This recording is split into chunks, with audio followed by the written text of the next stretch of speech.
Good evening. I did not hear about a demonstration until I was called by Adem Demaci, although there was some rumor that a demonstration was being called. Demonstrations have always been a problem for the Albanian people. The reason why I have never been enthusiastic about demonstrations is that they show our weaknesses to our enemies. And they show our weaknesses to the press, because when we have issues as tough as Albania, Kosovo, Preševa, Montenegro, and Macedonia, we have, what, 500, 1,000? Who are we kidding? We have 200,000 people here in the New York area alone, and we can't get out 10 or 20,000 people. What does that tell you? That tells you that we have a problem. What's the problem? That's why I'm delighted to join with Adem Demaci to have this kind of informal forum to discuss what is the problem within our family. Why can't people who speak the same language speak together when it comes to our important issues? Why? I don't understand. Is it jealousy? Is it family competition? Is it geographical differences? Do the people in Montenegro, they don't care about Kosovo? I didn't hear that. I saw Judge Georgi. He came down to Washington to talk about Kosovo. And then he talked about Montenegro.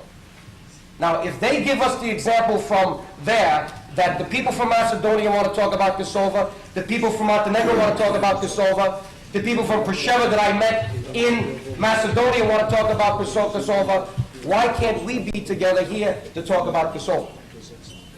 And the reason why we are not winning this battle, and it's clear to me even more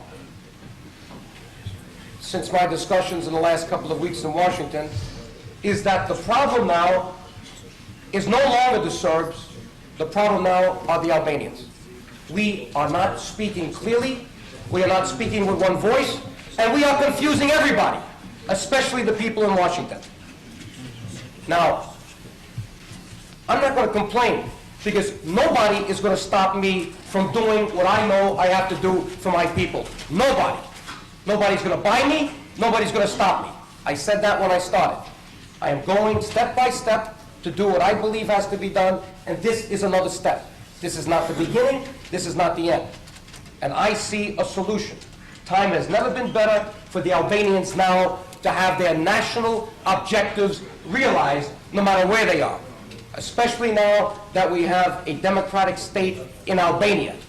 This is now the biggest cause for celebration for us.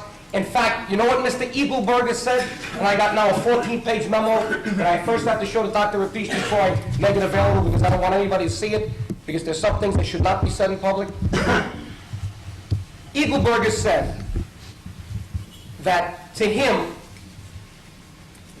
Albania right now probably represents the best solution for Kosovo, and that he now wants to get on with making Albania a strong state.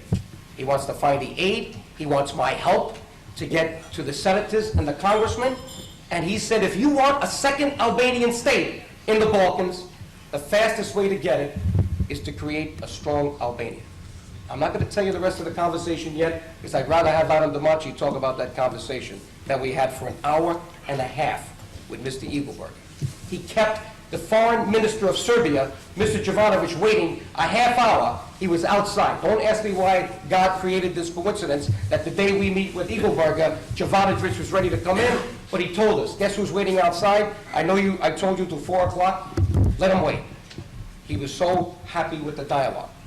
Now, for some reason, Eagleberger has never had this kind of dialogue before. Now, maybe he's not telling me the truth. I don't know.